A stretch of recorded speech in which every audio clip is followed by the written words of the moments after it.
Negeri ini memanggilmu kawan, belajar bergerak berbagi untuk negeri. Guru penggerak majukan pendidikan, guru penggerak menghamba pada murid. Kreatif rancang pembelajaran, hargai potensi, tingkatkan prestasi, lahirkan profil pelajar Pancasila. Belajar bergerak berbagi untuk negeri, kita menjalin kolaborasi. Belajar bergerak berbagi. Assalamualaikum warahmatullahi wabarakatuh. Kenalkan, saya Alian Ahmadi, CGP Angkatan 10 dari SMK Negeri 1 Selatan. Pada video kali ini, saya akan membagikan video diseminasi pemahaman dan penerapan budaya positif di lingkungan sekolah kami, SMK Negeri 1 Selatan. Selamat menyaksikan. Lagi video apa, Pak? Hai, Bang. Rekam. Geseran.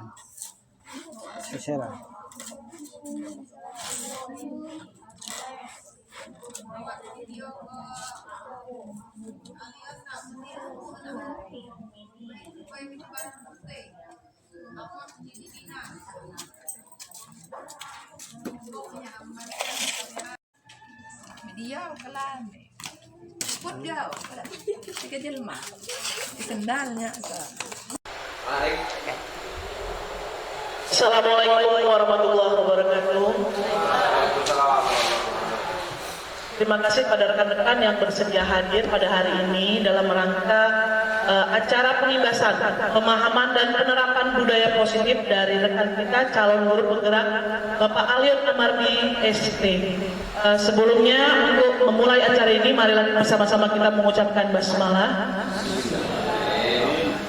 Selanjutnya adalah pemaparan dari materi yang akan disampaikan oleh rekan kita Bapak Alion Amardi. Kepada Bapak dipersilahkan. Terima kasih kepada Ibu Restu NPD yang telah bawakan acara kita pada siang hari ini. Pertama-tama, Assalamualaikum warahmatullahi wabarakatuh. Terima kasih kepada Bapak Ibu guru yang sudah bersedia mengikuti pengibasan pemahaman dan penerapan budaya positif di lingkungan sekolah kita SMK Negeri 1 Selatan, di mana ini merupakan program dari CGP yang kami ikuti. Baiklah Bapak Ibu, sebelum kita masuk ke materi, lebih dahulu kita bermain-main dulu. Kita bermain tebak-tebakan, ya, bagian seperti kita pada kegiatan siang hari ini. Kita main tebak-tebakan. Ini nanti ada bagian door prize-nya nanti. Dari apa, Pak? Umroh. Baiklah, kita coba tebak-tebakan. Nah, di sini untuk membantu kita fokus, kita tebak-tebakan terlebih dahulu. Apa bedanya jatuh dari tingkat 1 dengan jatuh dari tingkat ke 100? Apa bedanya? Beda sakitnya, Pak. Beda sakitnya. Ada yang tahu kira-kira? Nolnya, Pak. Apa? Beda nolnya. Beda nolnya. Ya, coba kita lihat. Apa bedanya? Tingkat 1 yang ratus lamo. Yang pertama suara ya. Menepuknya. Kalau tingkat 1 ada suara dulu, baru teriak orang. Kalau tingkat 100 teriak dulu, baru ada suara, nggak bisa teriak lagi.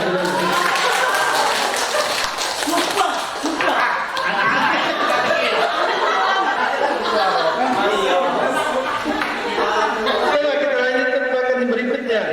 Nah, apakah dia jauh di mata, dekat di hati?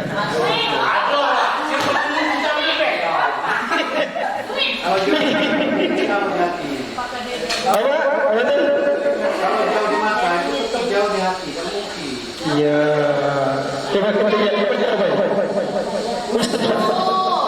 Jauh dari mana tahu? Dekat dari aja.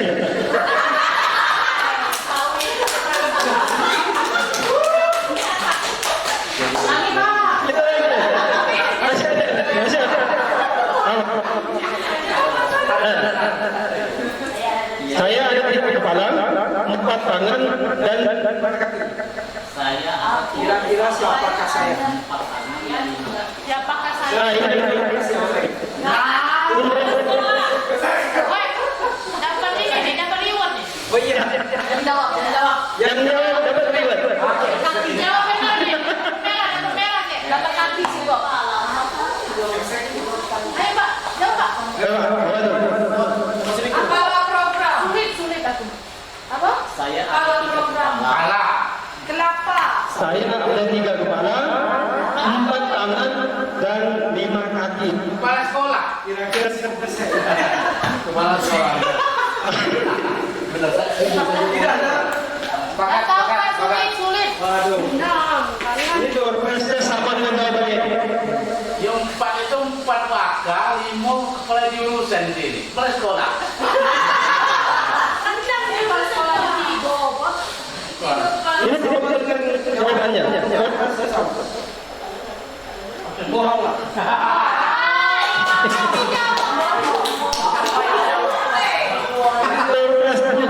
Kalau benar, bohong.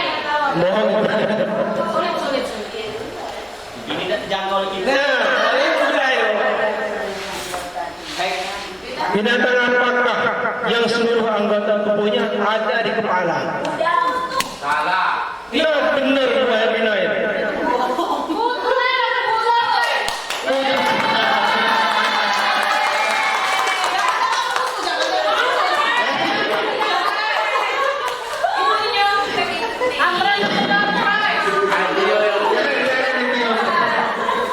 Aku tidak yakin Pak Alil yang buat ibu ini.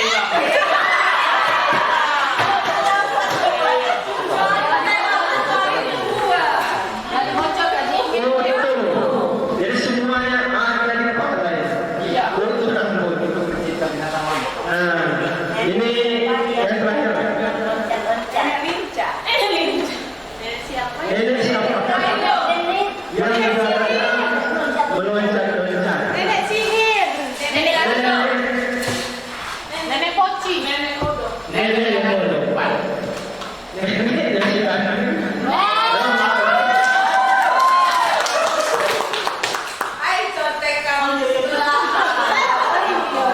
Masih ada pertanyaan lagi. Nah, kira-kira ini apa? Tukang apa?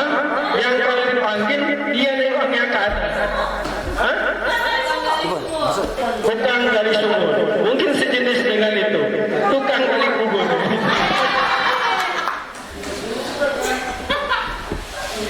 Pokoknya yang di dalam. Nah, lanjut. Nah, kalau ini mudah ini. Ya. Mengapa kayu besar kena tebang ya pasti apa? Sulit dicabut ya. Sebab susah nak cabut. Ayo Malaysia ni. Ini punya Malaysia ya.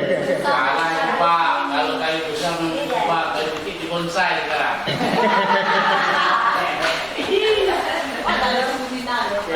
Lanjut.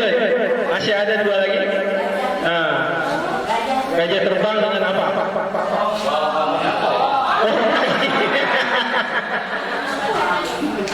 Kalaupun dia bisa terbang, pasti susah.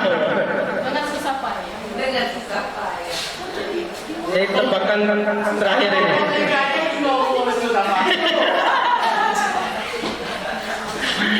Nah, ini tebakan terakhir. Kereta api. Kereta api yang terbalik keluar di mana? Luar rel. Keluar? Keluar dari surat kabar. Oh, sorry. Baik, Bapak Ibu, kita masuk ke materi kita. Mudah-mudahan terhibur. Jadi, waktu kita masuk di materi, tidak usah terlalu serius, tapi agak busuk saja. Serius pun aku tak mampu Pak. Baik, di sini saya akan mengadakan pengimbasan pemahaman tentang penerapan budaya positif program guru penggerak. Di budaya positif ini ada beberapa konsep. Yang pertama, perubahan paradigma belajar.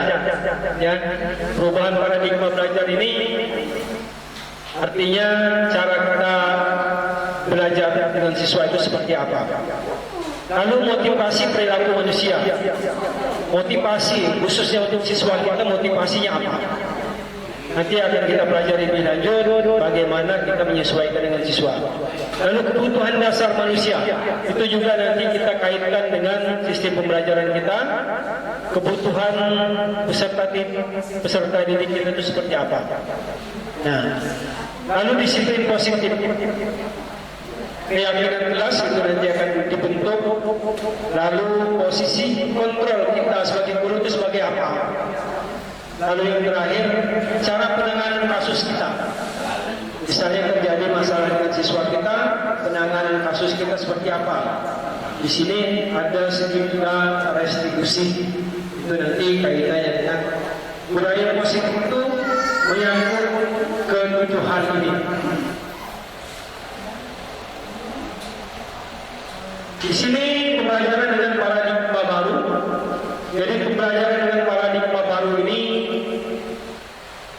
prinsip pembelajarannya terdiferensiasi. Artinya apa, Bapak Ibu? Terdiferensiasi ini sesuai dengan kebutuhan murid kita. Ya. Sesuai dengan kebutuhan murid, baik kontennya, cara belajarnya, ataupun bentuk produknya seperti apa. Itu pembelajaran paradigma baru. Lanjut, disiplin positif. Disiplin positif di sini kita mengacunya kepada kesadaran. Kesadaran siswa kita kalau kita sedang mengajar itu terhadap pembelajaran ataupun kasus-kasus yang mereka hadapi, itu kita harapkan mereka itu mengacunya pada nilai-nilai kebajikan dan motivasinya dari perbaikan diri atau intrinsik, bukan pengaruh dari luar. Itu harapan kita ketika kita mengajar di dalam kelas. Lalu di sini kaitannya dengan budaya positif tadi juga ada bagian kebutuhan dasar manusia. Ada bertahan hidup, ada kasih sayang, ada penguasaan, ada kebebasan, dan ada kesenangan. Nah ini nanti berhubungan juga dengan tingkah laku siswa-siswa kita. Ada yang butuh kasih sayang, kadang-kadang nyeleneh, ya belajar itu. Nah, ada juga yang mencari kepuasan, artinya kalau dia ini bisa, hebat, itu puas luar biasa, dan dia merasa bisa, artinya itu juga ada kebutuhan dari siswa-siswa kita. Lalu kebebasan, siswa kita kadang-kadang ketika belajar, pengennya dia tidak hanya duduk di dalam kelas, misalnya begitu. Dia pengennya lebih bebas. Nah itu juga kita juga harus menyesuaikan kita sebagai tenaga pendidik. Dan selanjutnya motivasi perilaku manusia. Ya, ada siswa kita itu tertib, hanya menghindari ketidaknyamanan ataupun hukuman. Jadi dia tertib. Ya. Misalnya dia rapi karena tidak ingin dihukum. Ada juga motivasi siswa kita itu ingin mendapatkan imbalan ataupun penghargaan. Ya. Nah ini juga masih tergolong dari motivasi dari luar atau ekstrinsik. Ini bukan kesadaran dari siswa.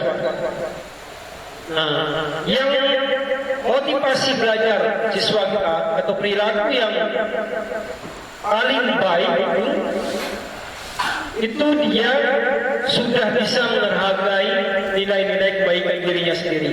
Artinya semua motivasinya, baik motivasi belajarnya ataupun motivasinya yang lain, itu timbul dari dirinya sendiri.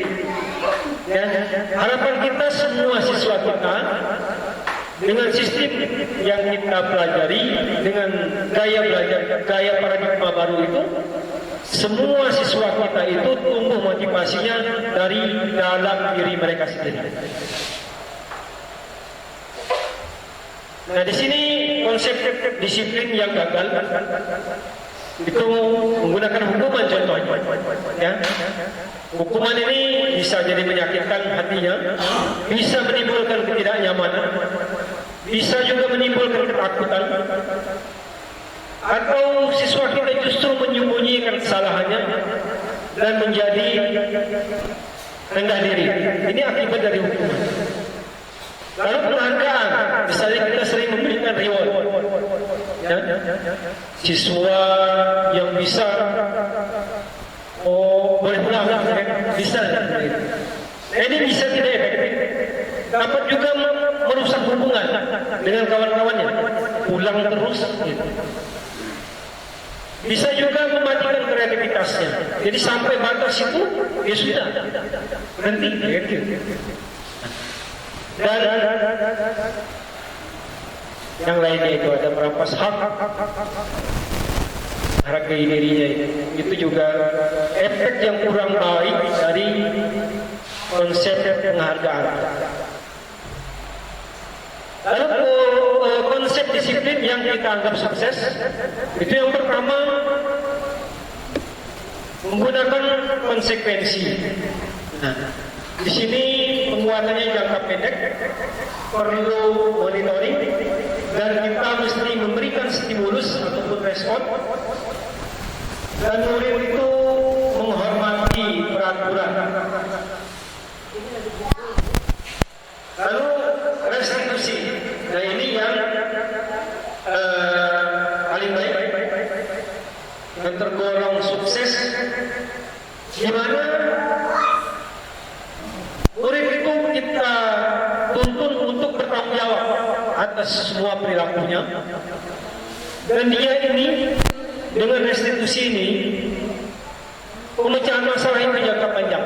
Artinya dia timbul dari dirinya sehingga dia bisa mengontrol dirinya dan dia jadi bersemangat untuk perbaikan di masa-masa yang akan datang. Jadi harapan kita semua juga dapat melakukan konsep restitusi. Nah, di sini konsep disiplin pendekatan restitusi. Mohon maaf di sini itu bukan konsekuensi, tetapi restitusi. Saya ada keliru sedikit di situ dalam penulisannya.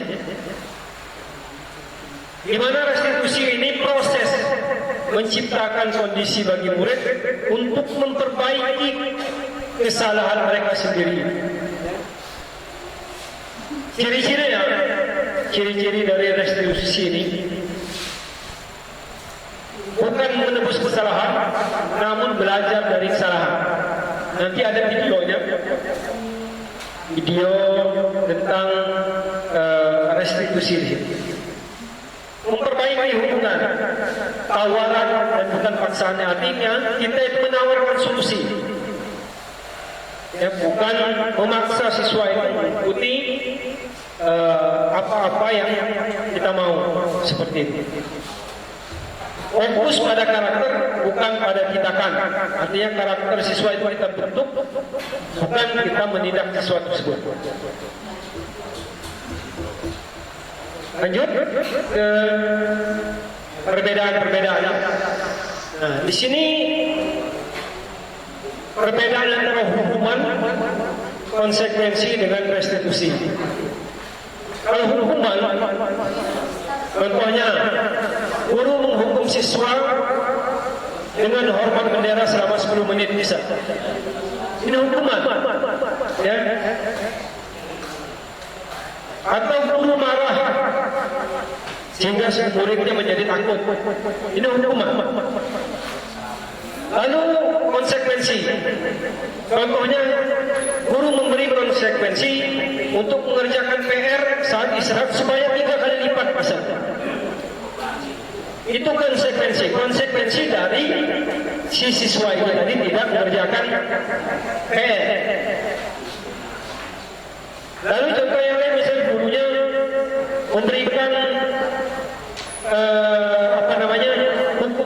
konsekuensi pada siswanya menulis soal 40 soal misalnya. Itu bagian dari konsekuensi itu. Di sini ciri-cirinya gurunya tegas dan siswa menghormati peraturan karena dia tahu konsekuensinya tadi. Ya. Lalu yang ketiga, restitusi. Contohnya, guru menanyakan keyakinan kelas dan membantu siswa menyelesaikan masalahnya. Nah, sifatnya guru terbuka dan siswa menghormati dirinya dan orang lain. Ya. Jadi kalau kita misalnya ada pelanggaran siswa, kita tanya, kira-kira kamu melanggar apa? Lalu kira-kira nanti bagusnya bagaimana? Itu contoh dari restitusi itu sendiri. Jadi kita membangun siswa yang menyadari kesalahannya, lalu melatih dia juga untuk memberikan solusi atas kesalahan itu. Nah, ini yang diharapkan timbul dari dalam diri siswa itu. Teorinya begitu, Bapak Ibu. Nah, di sini ada posisi kontrol restitusi. Ini kita mengacu pada diri kita sebagai pendidik. Ada penghukum, ada pembuat merasa bersalah, ada sebagai teman, ada sebagai pemantau, dan ada sebagai manajer. Nah, kita di sini, kita semua tenaga pendidik semua, kira-kira bisa menempatkan diri kita pada posisi mana kita. Ya, apakah kita pada posisi penghukum atau pembuat merasa bersalah, atau kita selama pembelajaran bertindak sebagai teman atau bertindak sebagai manajer. Harapan kita semua bisa sebagai manajer. Hanya saja memang karena keunikan kadang-kadang ya penghukum sering ditahan. Cuman harapan kita dengan budaya positif ini kita lanjut ya. Nah, lanjut, ini contoh penerapan dari 5 posisi kontrol tadi. Ada penghukum, ada pembuat merasa bersalah, ada teman, pemantau, dan manajer. Ini kita bisa merefleksi di manakah posisi kita sebagai guru dalam melaksanakan pembelajaran di dalam kelas. Oleh keyakinan kelas, artinya kita mesti membuat keyakinan kelas diawali dari membuat kesepakatan kelas, nilai-nilai apa yang akan kita ambil di dalam melaksanakan keyakinan kelas kita itu. Nilai kebajikan yang seperti apa? Apakah disiplin ataukah bertanggung jawab? Di situ kita sepakati bersama dengan siswa kita sehingga dapat kita jalankan bersama di dalam kelas. Nah, ini contoh kegiatan dalam membuat keyakinan kelas. Nah, di sini saya sudah kemarin membuat video singkat bagaimana membuat keyakinan kelas yang dimulai dari kesepakatan kelas.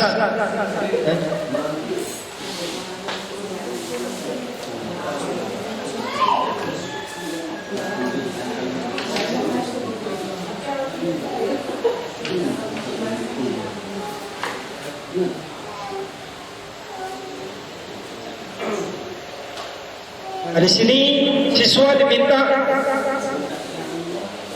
menuliskan apa saja ya, yang misalnya perlu dilakukan oleh siswa. Misalnya Siswa menuliskan selama dalam proses pembelajaran tidak boleh keluar masuk. Tuliskan di sini. Namun di sini posisinya kita meminta siswa yang melakukan itu, bukan kita. Jadi siswa itu menyadari sendiri apa yang dia mau. Ini pembentukan keyakinan kelas.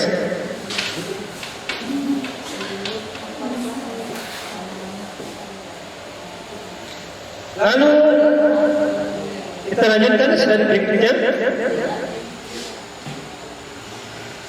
Nah, bagaimana pembentukan keyakinan kelas tersebut?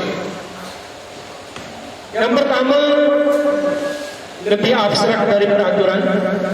Ya, keyakinan kelas itu lebih abstrak dari peraturan. Lalu berupa pernyataan universal. Artinya, contohnya itu tadi. Kalau masuk ke dalam kelas mata pelajaran bahasa Inggris, kita harus berpakaian rapi, tapi siswa sendiri yang membuat. Lalu dibuat dalam bentuk positif, jadi jangan yang negatif. Keyakinan kelas itu jangan terlalu banyak, bingung juga nanti mana yang mau diikut ya. Jadi biar sedikit, asal dia itu mencakup hal-hal yang lebih baik ya. Misalnya jujur, bertanggung jawab, ya, tidak usah kita tidak boleh berbohong, sama saja dan jujur kan, gitu. Jadi sedikit saja, ya singkat, padat dan jelas, kira-kira begitu. Sesuai dengan kondisi kelas. Lalu semua warga sekolah atau warga kelas itu, kalau dia keyakinan kelas, maka semua warga kelas itu dilibatkan. Kalau sekolah, ya artinya semua warga sekolah dilibatkan. Nah, lalu di sini segitiga restitusi. Segitiga restitusi ini bisa kita terapkan untuk menyelesaikan permasalahan siswa. Contohnya siswa suka usil misalnya, narkoba. Kalau narkoba ranahnya kriminal seperti itu. Lalu misalnya pemalas, bisa kita lakukan itu. Ya, kita identifikasi. Nah, di situ posisinya ada menstabilkan identitas. Artinya kalau terjadi di dalam kelas itu siswa itu ribut misalnya, kita stabilkan dulu keadaan. Lalu validasi tindakannya. Artinya di sini kita menganggap semua perbuatan itu ada alasannya. Nah, supaya apa? Supaya kita dapat menggali apa tujuan dari perbuatan itu dan apa konsekuensinya. Nah, di sini terus kita menanyakan keyakinan kelas. Keyakinan apa yang dilanggar kira-kira? Ya? Dengan perbuatan itu dia melanggar apa? Setelah tahu dia melanggar apa, kita tinggal menambahkan kira-kira solusi apa. Nah, jadi siswa itu bisa tahu salahnya, bisa menyelesaikan permasalahannya. Itu tujuan dari restitusi di sini. Ini ada contohnya lagi bagaimana melakukan restitusi. Nah, di sini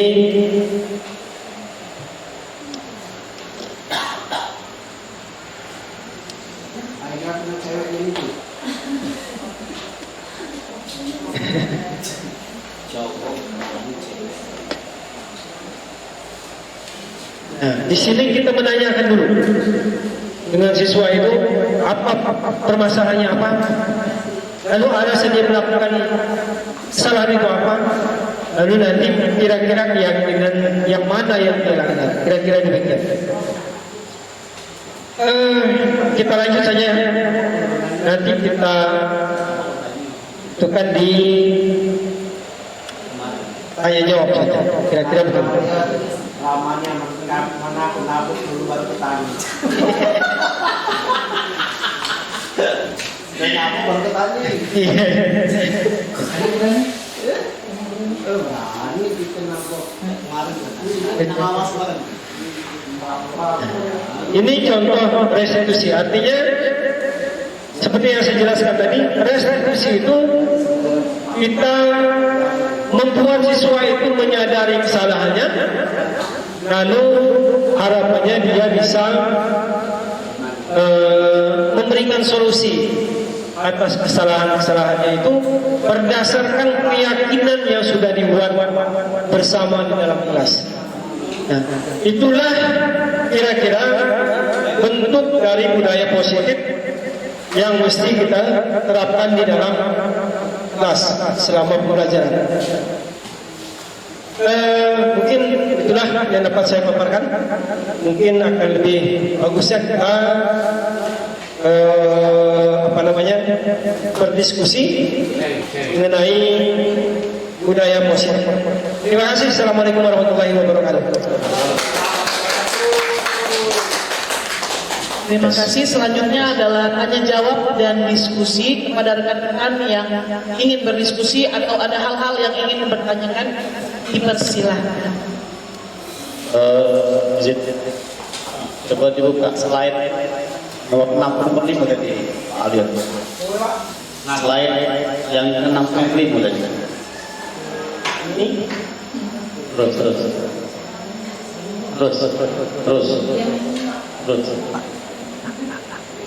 Nah ini Kontrol. kamu anaknya dulu restitusi itu belum jelas kalau iya.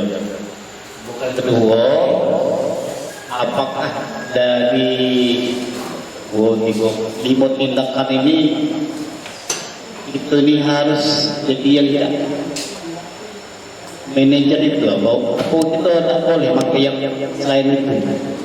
Benar. Karena budak ini kan siswa ini kadang-kadang berbeda-beda. Ada yang infonya sekali ngomongi, ada yang ulo-uloan. Jadi kita ini dituntut di situ, apakah kita langsung menuju ke pihak manajer itu atau harus ada cara lain, ada tahapan-tahapan lain. Jadi kata Pak Wi kan kadang kabur dulu bertanya. kaget Pak Nur jadi menteri, lagi. Iya. Jadi itu aja balik apa? Restitusi itu apa? Kedua, apakah kita harus idealisnya harus masuk ke tindakan dalam bentuk manajer tadi atau boleh dengan cara yang lain?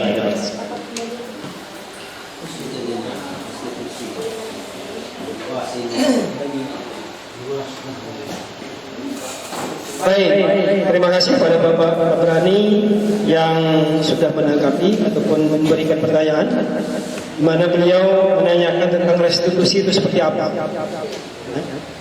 Restitusi itu kita itu memperbaiki siswa itu dengan cara menyadarkan dia. Artinya motivasinya itu dari dalam diri dia sendiri. Kita gali kira-kira dia itu salahnya apa, ya, yang dia langgar apa, lalu dia itu mau menjadi seperti apa. Jadi siswa itu kita harapkan memperbaiki kesalahannya itu karena dia memang tahu bahwa itu salah. Kita buat seperti itu. Contohnya seperti ini, terlambat pasar. Kita tanya dia, kenapa dia terlambat? Misalnya dia siangan, siangan. Kamu kalau terlambat mengurus misalnya, kan? Kira-kira efeknya apa? Kita buat dia itu menyadari kesalahan. Buat menyadari sehingga dia tidak melakukannya lagi.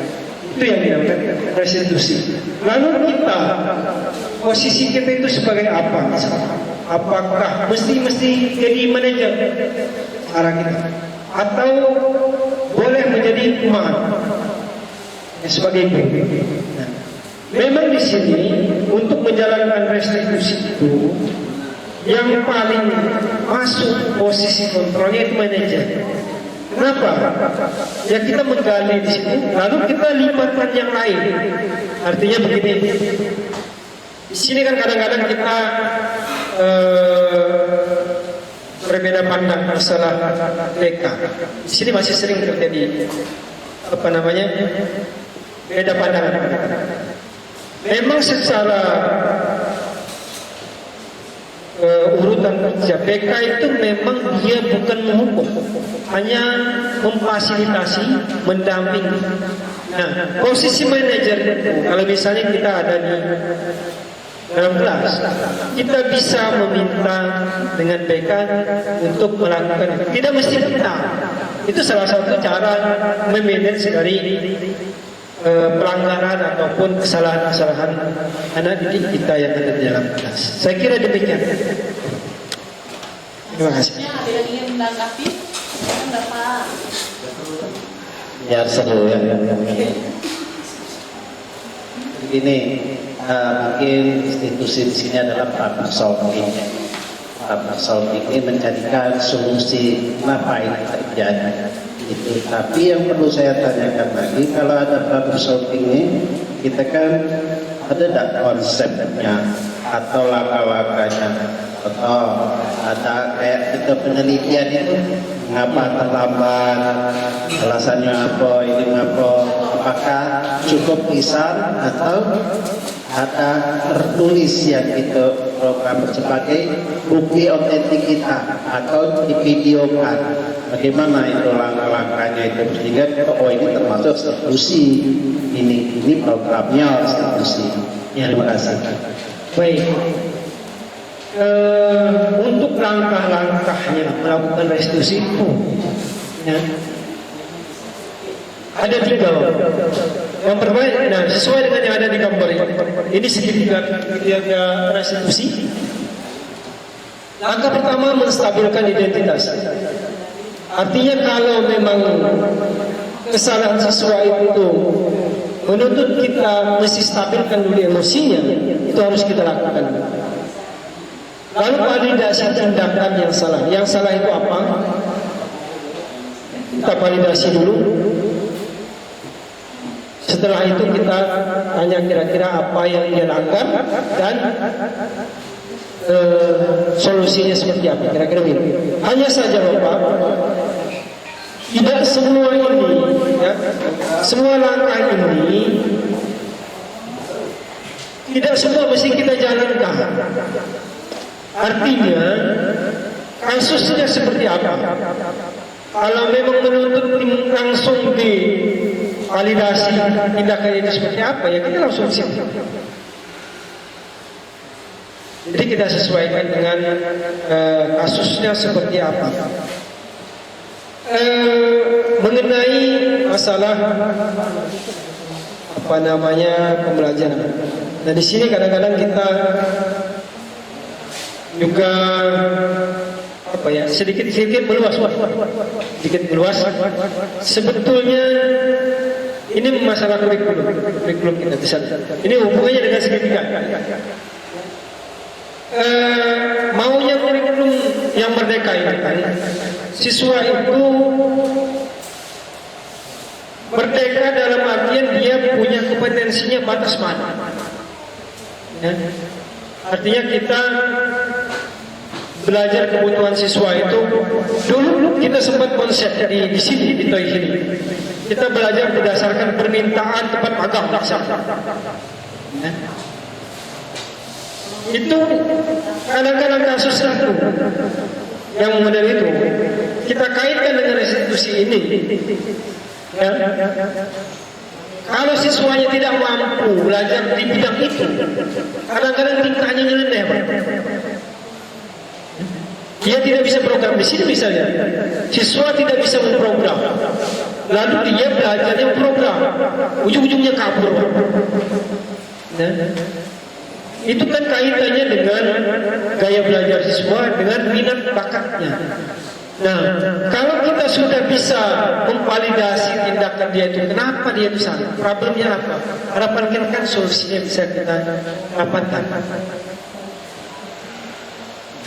Ini langkah-langkahnya seperti ini. Hanya saja itu tadi yang saya bilang, bahwa langkah ini tidak mesti dilalui satu persatu. Ya kalau ini tangga itu kan memang 1, 2 gitu. Kalau bisa lompat langsung ke atas juga apa itu. Yang penting nyampe ya. Saya kira begitu. Kasih. Apa dulu namanya? Banyak makan siap. Lalu 80 menit. Baik, selanjutnya satu penanya terakhir. Cukup. Siap.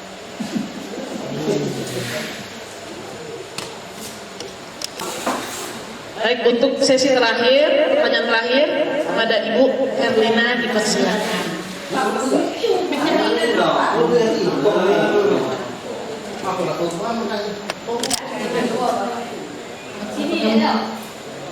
Dekat sana, bukan di sana. Assalamualaikum warahmatullahi wabarakatuh.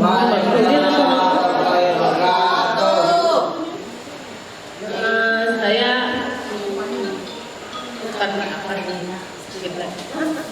nama saya Ibu Herlina. Saya ada kasus di dalam kelas saya. Itu ada anak yang merupakan kasus dari broken home. Ini kasusnya seperti ini. Anak ini sering tidak datang ke sekolah.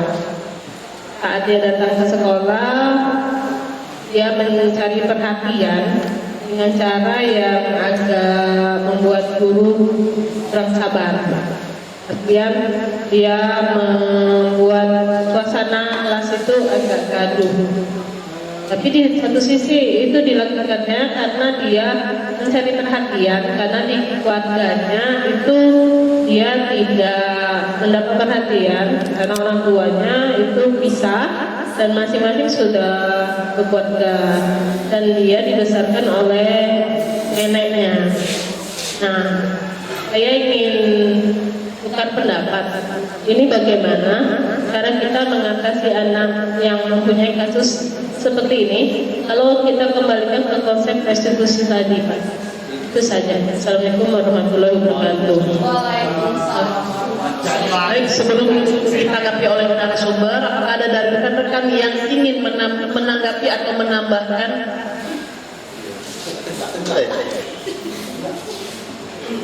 Terima kasih kepada saudari Herlina SPD dan sangat perhatian dengan siswanya, sangat mendetail tahu anak yang broken home. Memang hidup ini variatif, ya. Ada yang happy, ada yang broken home. Paling kalau saya pribadi dipanggil, kita telusuri. Kita kalau manggil secara langsung mungkin belum ketemu titik temunya. Mungkin saya akan tanya sama rekan-rekan kawan terdekatnya. Ngapo si A ini mak ini, ngapo si B ini, si B kan tanya. Kita kumpulkan sebanyak mungkin informasi dari rekan-rekan. Kapan perlu kita komisi apa penyebab ini broken home. Setelah kalau kira-kira kita mumpuni untuk menyelesaikan masalah itu, carikan restitusinya. Mungkin kata pemapar tadi kita bekerjasama dengan guru BK, karena guru BK ada secara khusus mereka mempelajari. Tapi kalau guru murni cuma kulit harinya saja belajar tentang itu kasus itu bukan dibuat. Kalau guru BK dia ada studi kasus, kita serahkan koordinasi saja punya guru BK. Itulah institusinya yang lebih kelas bagi saya. Terima kasih. Terima kasih Pak Wi. Apakah ada dari rekan-rekan lain yang ingin menanggapi?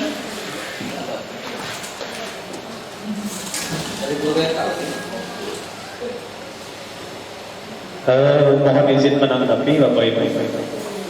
Menurut pengalaman kami, memang banyak anak-anak ini yang kadang-kadang bertingkah yang tidak sesuai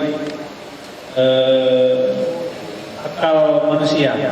Ini kadang-kadang di satu sisi ada memang guru itu membela, ada juga guru ini saat itu menasihati selamanya panjang lebar.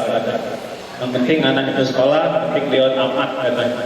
Yang penting dia dapat ijazah. Nah, jadi menurut hemat kami, mohon masukannya, apabila memang ini terjadi di salah satu anak di sekolah, bagaimana cara mengatasi, istilah Karto itu membina atau mendidik anak ini untuk kompak.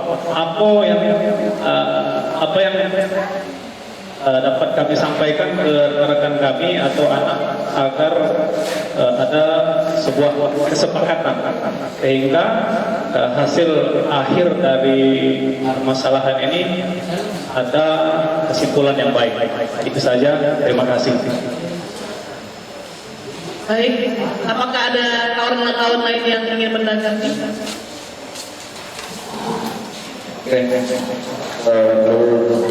Pendapat saya berusaha mengapakan dulu Pak Mustawi untuk menghadapi siswa yang caper seperti itu, maka kita akan mengikuti caranya, karena di dalam pelajaran itu kan ada psikologinya, kita melihat karakteristiknya, bagaimanakah keinginan dia, karena kita tidak bisa menyamakan satu dengan yang lain, karena kita sangat berbeda-beda.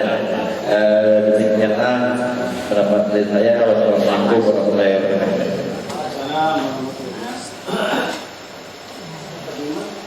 Baiklah, kita mohon kesediaan dari sumber untuk sekaligus menyimpulkan dari pertanyaan dan tanggapan dari Komisi.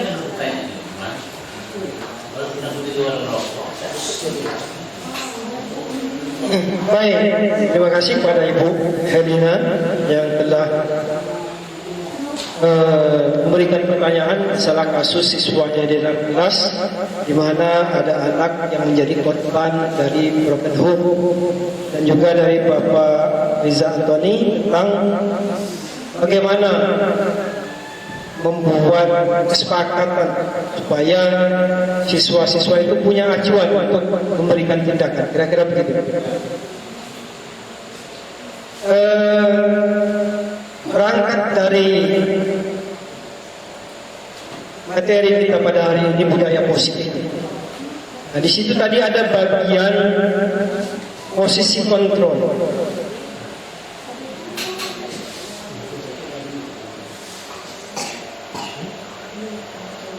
Nah, di sini, di mana diharapkan kita semua itu dapat melakukan segitiga restitusi, artinya dapat menggali masalah dari siswa itu, penyebabnya apa, alasannya apa, lalu solusinya bagaimana. Nah, di sini kita dapat memposisikan diri kita. Misalnya, kita memposisikan diri sebagai manajer. Kalau kita memposisikan diri kita sebagai manajer, tentu permasalahan siswa tersebut dapat kita distribusikan pada pihak-pihak yang tepat. Ya. Sebagai contoh, untuk menyelesaikan permasalahan broken home tersebut, misalnya, ini bisa kita minta pendampingan dari guru BK. Karena guru BK di sini kan di samping ada yang memang jurusan BK dan ada yang psikologi, biasanya mengampu guru BK itu kan seperti itu. Tentu pendekatannya mungkin lebih tepat dari kita. Nah, dengan berkolaborasi dengan rekan-rekan yang mungkin lebih mumpuni dari kita, bagaimana menggali permasalahan tersebut, bagaimana membimbing siswa itu. Harapan kita permasalahan tersebut bisa terselesaikan. Ya. Lalu misalnya di dalam menanyakan keyakinan dalam segitiga restitusi tadi, kita bisa memberikan motivasi dengan siswa itu. Ya. Alasan dia melakukan misalnya sering tidak masuk ataupun cari perhatian dengan guru-gurunya, itu bisa merugikan dia. Ya. Lalu dia mau jadi apa setelah itu? Kalau dia ikuti perasaan itu, maka dia akan merasakan sebuah kerugian. Nah, kita motivasi dia, terus kita motivasi supaya dia bisa keluar dari permasalahan itu dan dapat menemukan solusi yang tepat sehingga sekolahnya tidak terhambat. Itu bisa dilakukan untuk kasus yang siswa yang broken home. Lalu untuk membuat kesepakatan sekolah, lebih tepatnya begitu yang ditanyakan oleh Bapak Riza Antoni tadi. Untuk membuat kesepakatan sekolah, tentu mesti melibatkan semua warga sekolah. Di sini ada, dulu kan pernah kita lakukan itu, membuat kesepakatan sekolah berupa, kalau dulu namanya tata tertib sekolah, ya. Tata tertib sekolah ini itu kan masih berupa aturan-aturan yang mesti diikuti oleh warga sekolah, khususnya siswa kita. Nah, tetapi kalau sekarang, kalau kita berubah menjadi keyakinan sekolah, maka nilai-nilainya akan bergeser ke nilai-nilai positif. Ya. Jadi misalnya semua warga sekolah harus datang tepat waktu.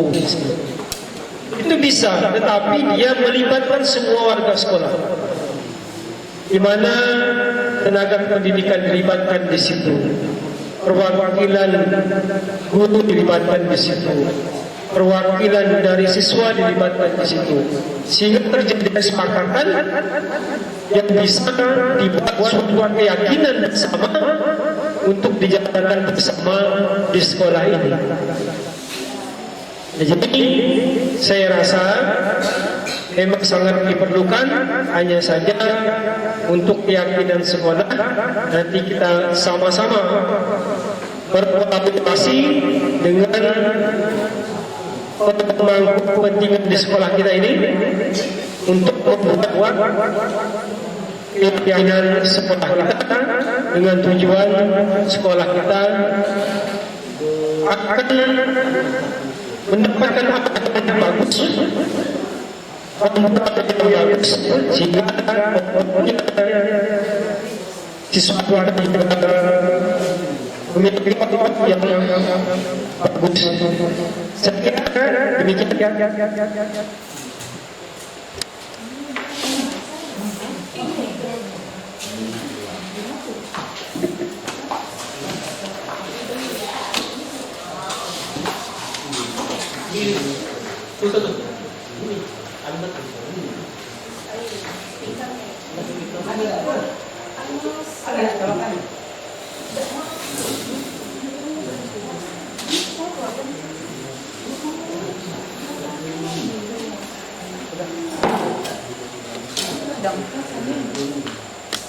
Baiklah, itu tadi serangkaian dari acara tanya jawab dan diskusi kita bersama. Kemudian dapat kita simpulkan bahwa penerapan budaya positif kesemuanya sangatlah berpengaruh akan karakter anak di dalam hidup bermasyarakat. Tujuan membangun budaya positif di sekolah adalah menumbuhkan karakter anak yang kita semua percaya bahwa tujuan penting sekolah adalah pembentukan karakter. Selanjutnya adalah acara tertutup. Marilah sama-sama kita tutup acara kita pada hari ini dengan mengucap hamdalah. Sebelum saya akhiri, izinkan saya untuk membacakan sebuah quote yang mana kalau sudah selesai satu kata akan dijawab helau. Karena cakep, kalau nggak cakep itu kita memang sudah cakep. Buah-buah rasa buah putih.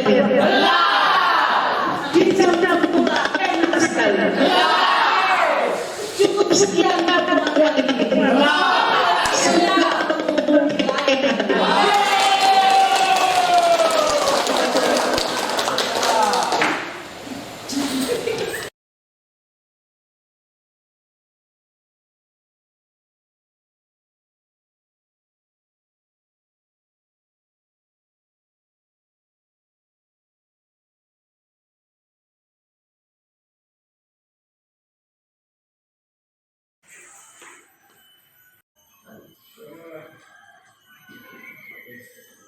Nah, kita kan sudah membuat kesepakatan kelas kita. Ini yang sudah kamu tulis masing-masing. Coba Vigo bacakan apa yang sudah kita sepakati. 1. Tidak akan tidur di kelas. 2. Dilarang ngobrol saat sedang belajar di dalam kelas. Nah, coba Panda teruskan. Apalagi yang kesepakatan kelas kita? 3. Dilarang tidur di kelas. 4. Dilarang makan di kelas. Coba Mandala, apalagi kesepakatan kelas kita? Kan itu. Dilarang keluar kelas saat sedang belajar. 6. Saya tidak akan ribut di kelas. Nah, kesepakatan kelas kita ya. Nanti kita buat di papan visi nanti itu yang akan kita ikuti selama proses pembelajaran dengan Bapak ya. Ya. Oke.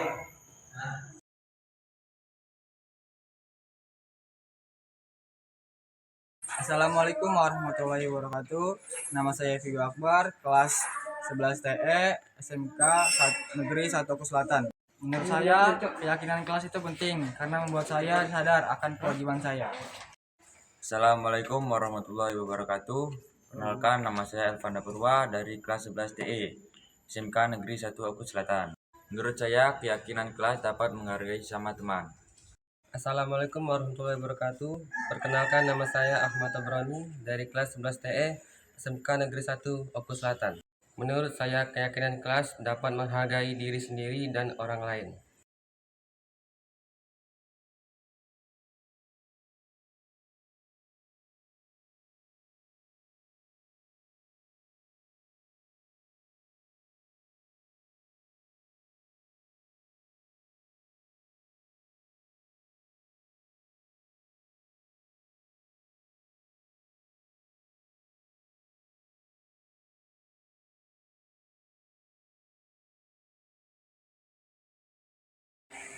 Silakan duduk.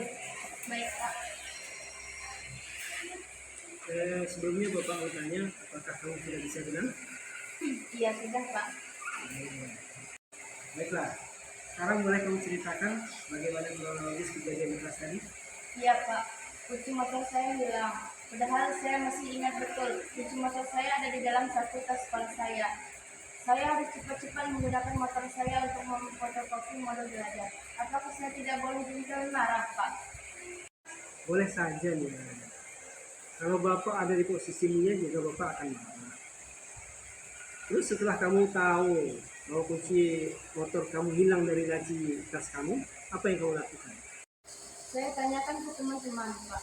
Tapi mereka tidak mengaku, malah ketawa dan mengatakan ke saya. Makanya kalau menaruh kunci motor jangan sembarangan. Saya masih ingat betul kalau saya menaruh kunci motor saya di saku depan tas sekolah saya, Pak. Lalu setelah itu apa yang kamu lakukan? Saya mencari kunci motor saya di laci meja teman-teman dan membuka semua tas sekolah teman-teman. Juga sambil mengamuk dan marah-marah, Pak. Bapak percaya kalau kamu melakukan itu pasti ada alasan. Iya, jelas, Bapak. Saya ingin teman-teman mengaku siapa yang menyembunyikan kunci motor saya ketika saya sangat membutuhkannya. Itu sama saja merugikan teman yang sedang terburu-buru dan mengambil kunci motor tanpa pengetahuan saya. Itu kan membuat saya gusar dan takut. Betul, aku percaya dengan apa yang kamu katakan. Kamu pasti menginginkan teman kamu juga ya. Di sisi lain Bapak juga bangga sama kamu. Kamu masih bisa mengontrol diri. Tidak sampai memukul temanmu sendiri. Iya Pak, sejujurnya saya sangat marah karena saya sangat terburu-buru menggunakan motor saya itu. Tapi saya masih bisa menahan kemarahan diri saya Pak. Bagus Nia, Bapak bangga sama kamu. Karena kamu lebih memilih menahan diri meskipun kamu pasti marah sekali. Iya Pak. Kalau boleh Bapak tahu, tindakan kamu mengamuk dalam kelas tadi itu apakah sesuai dengan keyakinan kamu? Ya tidak Pak. Kalau saya pribadi sih lebih memilih bersabar dan diam meskipun saya sering dijahilin teman-teman. Menurut Nia, keyakinan kelas yang mana yang Nia langgar?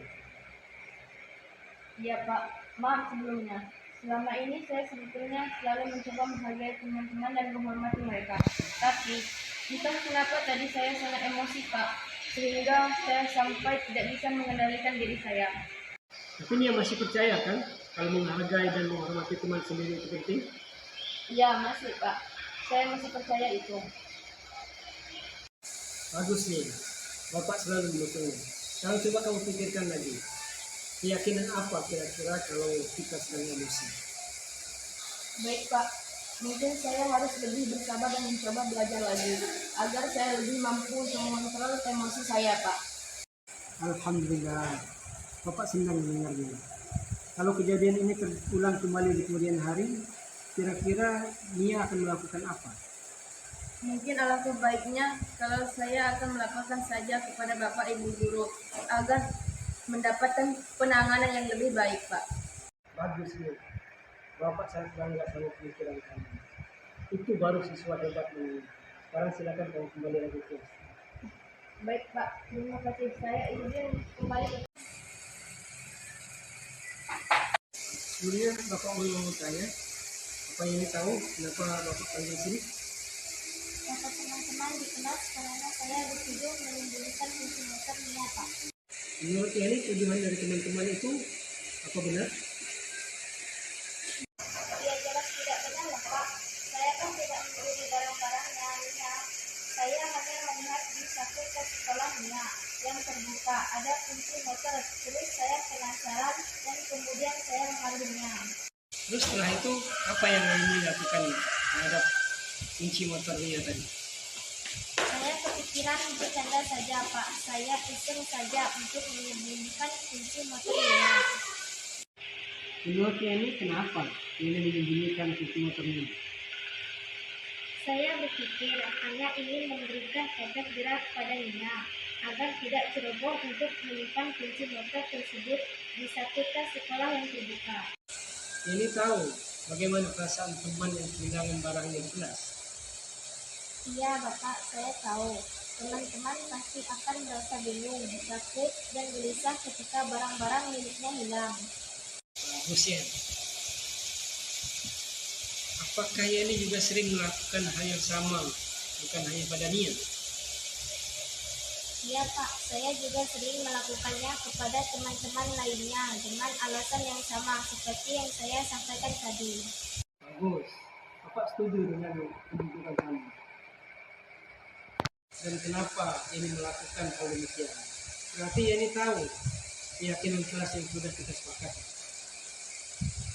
Masih Pak, sebetulnya saya juga pastinya berbeda kalau teman-teman merasa kebingungan ketika barang-barangnya hilang karena saya sembunyikan. Nah, berarti ini masih bisa memahami bahwa yang kamu lakukan itu tidak sesuai dengan prinsip yang kamu yakini sendiri. Iya Pak, saya bisa memahaminya. Nah, sekarang tindakan apa yang kamu lakukan untuk memperbaiki tindakan kamu tadi? Saya akan mengembalikan kunci motor Nia dan sebaliknya meminta maaf kepada Nia dan teman-teman lainnya Pak. Bagus ya, berarti kamu masih mau bertanggung jawab terhadap tindakan yang kamu lakukan tadi yang tidak sesuai dengan prinsip yang sudah kita sepakati.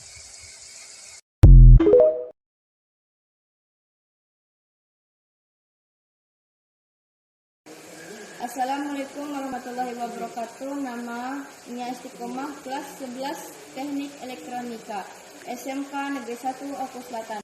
Saya senang sekali diajak diskusi oleh Bapak Guru untuk menemukan solusi atas permasalahan yang saya hadapi. Wassalamualaikum warahmatullahi wabarakatuh. Assalamualaikum warahmatullahi wabarakatuh. Nama Yeni Agustia, kelas 11 Teknik Elektronika, SMK Negeri 1 Oku Selatan.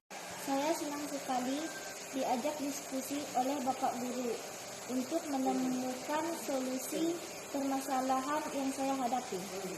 Terima kasih. Wassalamualaikum warahmatullahi wabarakatuh.